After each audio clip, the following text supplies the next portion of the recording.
Olá a todos, tudo bem? Então mais um vídeo aí do Psicologizando. Hoje vamos falar de um assunto um tanto quanto diferente, morte. Bom, vou começar então aqui criando uma linha do tempo, vou trazer uma forma diferente assim, vou trazer uma linha do tempo meio maluco, mas é uma linha do tempo. Então, para quem assistiu, por exemplo, a série Vikings, né, ou alguma série que retrata essa época, então nesta mesma época era normal para muitas culturas ali crer que a morte era o processo do sono. Então entendam que eles acreditavam que eles acordaram, que eles estavam mortos, e aí acordaram de manhã, por exemplo, viveram a vida, conquistaram, se relacionaram, socializaram, curtiram, voltaram para sua existência, para sua casa, por exemplo, sonolentos, e nesse momento eles estavam embarcando novamente para a morte. E aí, se os deuses permitissem, ele retornaria então no próximo dia, por exemplo, para continuar aquilo que ele havia parado. Então entende que esse sentimento de morte estava muito presente para eles. E durante esse processo do dia, então até que ele morresse, entre aspas, de novo, ele também poderia morrer de diversas outras situações, de morte matada, né? Por exemplo, de doença, de algum vírus ali, não tinha saneamento, né, nessa época, então de muitas situações de doença ali, diversas que existiam, ou realmente alguém poder atacá-los, ou ele ter que atacar numa batalha, por exemplo. Então, ele tinha muitas situações também que a morte estava presente nesse dia a dia. Percebe então que a reflexão desses seres eram diferentes por trazer então uma ideia de que eles tinham que aproveitar mais, já que eles morreriam a qualquer instante. Então, se eu estivesse ficando com sono, e ó, a morte chegando. Então, era uma ideia então de que isso poderia acontecer a todo instante e que havia um aproveitamento. Fazendo um outro pulo ali para uma outra galera ali, a Grécia Antiga, Roma Antiga, aquela galera ali da filosofia, Sócrates, Platão, Aristóteles, aquela galera ali, por exemplo, né, tanto os pré-socráticos, né, quanto os Sócrates, a galera ali, os pós-socráticos, mas toda aquela galera ali da Grécia Antiga, vamos dizer assim, dessa época, começaram a refletir de uma forma mais análoga, assim, uma forma mais simbólica até sobre essa ideia da morte. Acho que é Diotima o nome da... Eu falo com uma professora de Sócrates, só que sempre cita ela em vários textos. Ele chamava ela de uma mulher muito sábia, né? Então ele, às vezes, sobre algum assunto que ele não conseguia compreender, ele ia falar com ela e ela trazia de uma forma, assim, com as ferramentas da filosofia da época, também muito assim, uma excelente filósofa. E ela ensinou muita coisa para o Sócrates. Ela também fala sobre a ideia de que o amor traz uma ideia de imortalidade. Então, percebe que essa reflexão sobre a morte levou um sentimento, que é o amor, então, a qual eles refletem, e que o amor também é uma ideia de imortalidade. Imortalidade, aqui para a gente linkar a morte, é dois palitos, né? Então, essa ideia de morte ou de ser imortal, essa ideia de vida a qual nós vivemos, buscamos sempre, então, em todo ser, como se fosse assim, entender que nós sempre buscaremos essa ideia de imortalidade. Mesmo desejando, por exemplo, alguma ideia de morte, haverá sempre uma ideia de, por detrás disso, de imortalidade. De alguém falar sobre mim, de alguém lembrar de mim, de ter um momento na história, enfim, por aí vai.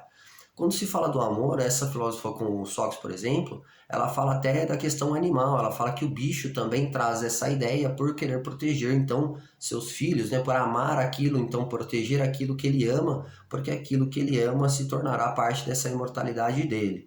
Então, percebe que essa reflexão até do amor vai pelos mesmos parâmetros aí. Trazendo um pouco mais ali, então, da filosofia para a psicologia ali, psicologia Wundt, né? Trazer uma ideia mais psicologia ali de laboratório, vamos dizer assim, jaleco branco, todo mundo ali, laboratório mesmo aqui.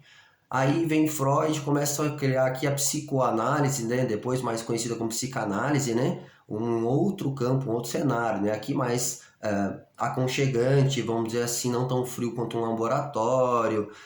Aqui era tipo ala, né? Hospitalar, vamos dizer assim, era um ambiente mais frio, né? Parede, piso, azulejo, né? Não tinha muito conforto. Aqui já não, um sofazinho de van, né? Pra galera deitar. Então era uma outra abordagem, vamos dizer assim, já começando a se construir aqui. Aqui já se falava então também, se refletir sobre a ideia de morte. Aqui começou a trazer então uma ideia também assim mais é, simbólica sobre essa ideia da morte, né? Então a psicanálise e tanto a psicologia traz a ideia de que a morte também ocorre a todo instante. Então morre o formado e nasce, morre o estudante e nasce o formado, morre o desempregado e nasce o empregado. Desde a hora que a gente acorda até a hora que a gente vai dormir, algo se quebra, algo se perde.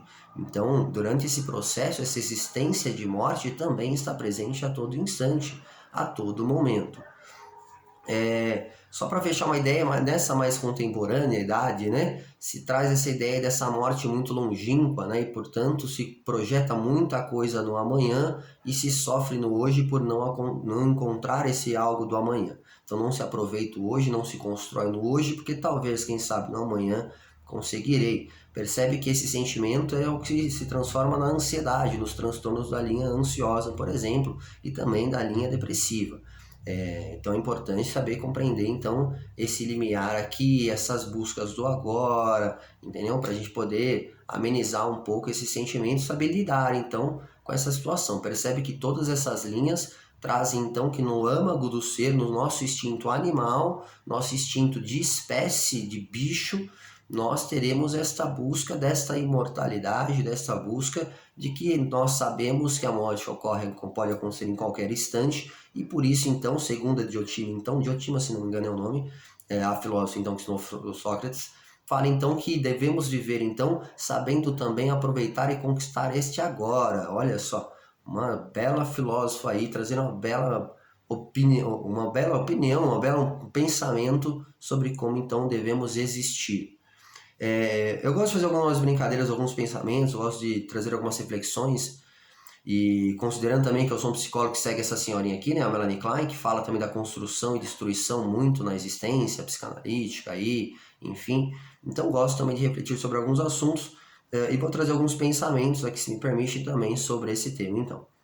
Bom, primeiro então, vou trazer o norte que nós devemos então viver realmente nossa vida, sabendo que nós vivemos tudo que nós devemos viver, aproveitamos tudo que poderemos aproveitar, conquistamos tudo que desejamos conquistar, alcançamos todos os nossos sonhos e objetivos. Então, é nesse intuito que trago a sugestão então de que nós possamos então trazer nosso ser à nossa busca na nossa vida. Se nós pensarmos que sempre vamos buscar algo melhor para nós, obviamente que o ser humano, se pudesse, iria existir aí 5 bilhões de anos, porque ele ia querer continuar buscando cada vez algo melhor para ele, e que é uma situação aqui infinita de busca, assim, beleza?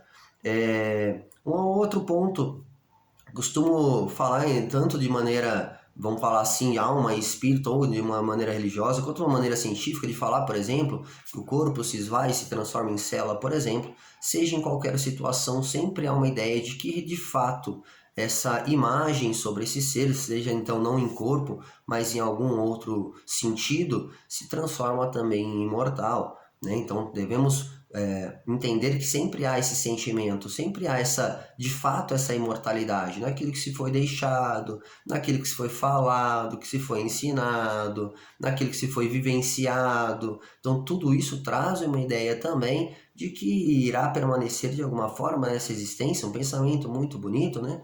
Creio que não devemos ser egóicos, né? Assim, mas um outro ponto mais assim, brincando, também costumo pensar que a morte é como se fosse uma festa, uma balada, e tem ali a pista e tem a área VIP. Então eu falo que a morte então é ser ainda para a área VIP aqui. Não vou querer que a pessoa fique na pista comigo apertadão, tudo espremido. Não, opa, que vá para a área VIP, já vai liberar um espaço aqui para mim, já me ajuda, né? E se puder, traz alguma coisa para mim lá, né? Um esquisinho, alguma coisa, né? Da área VIP, né? Sei lá, né? Mas pode ficar lá, pode marcar uma hora também, irei talvez para essa área diferente, né? Para esse outro local, e quem sabe aí, diante das outras divisões, podemos encontrar de qualquer forma, seja espiritualmente ou seja em essência, nessas células, por exemplo, que se juntam e se aglomeram em todo o mundo, né? Então, só para fechar, vou deixar uma frase então de Raul Seixas, né? Em que ele fala: morte, tu que és tão forte, que matas o rato, o gato e o homem. Devemos aprender a lidar com a morte, devemos aprender a querer conquistar, a buscar nossos objetivos no agora. E é esse o recadinho que eu deixo sobre esse tema aqui então, e até o próximo vídeo.